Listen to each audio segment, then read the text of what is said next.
على الفلاح.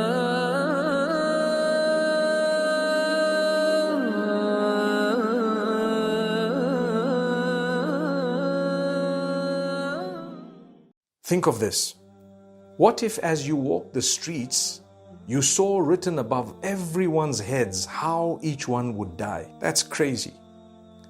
If it was actually true that everybody knew how or when they'd die, do you think they'd fear death any less?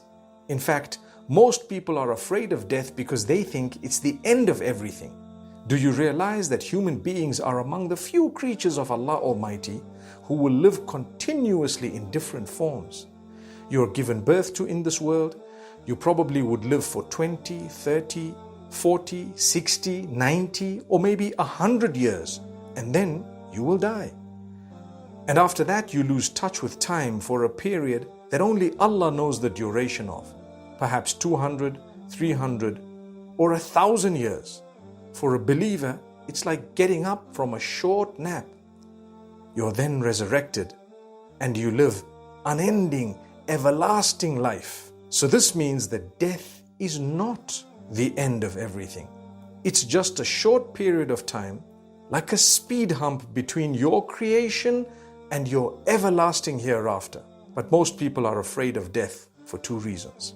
There are people who would say, who will take care of my kids after my death? What will happen to them? I'd say to them, you will eventually die and your children will die, grandchildren and great-grandchildren and great-great-grandchildren. But the good news is that you'd all meet up again after this short break and be together in the unending, everlasting bliss. Others would say, I'm afraid of death because I'm not ready to meet my Lord. Well, if you're not ready, why not get ready? What's stopping you? I know you've made some mistakes and fallen into sin sometimes, but that doesn't mean you give up. It's never too late to get back on track.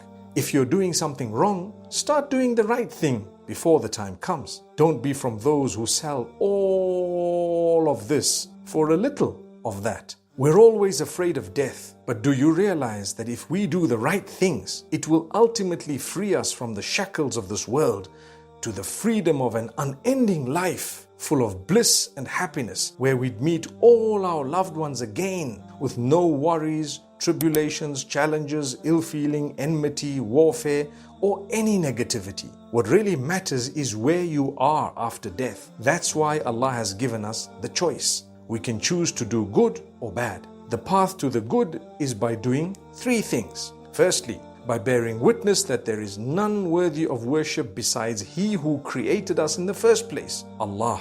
Secondly, by fulfilling the rights of others. All dues should be given to the rightful owners. Seek forgiveness from those you've wronged. Thirdly, by staying away from all forms of major sin and seeking forgiveness of Allah often, as taught by the Prophet, peace be upon him. Allah is the most forgiving, the most merciful.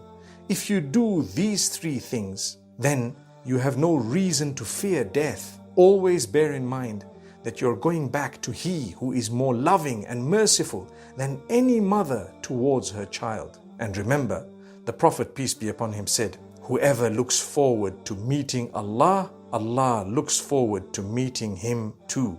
Subhanallah.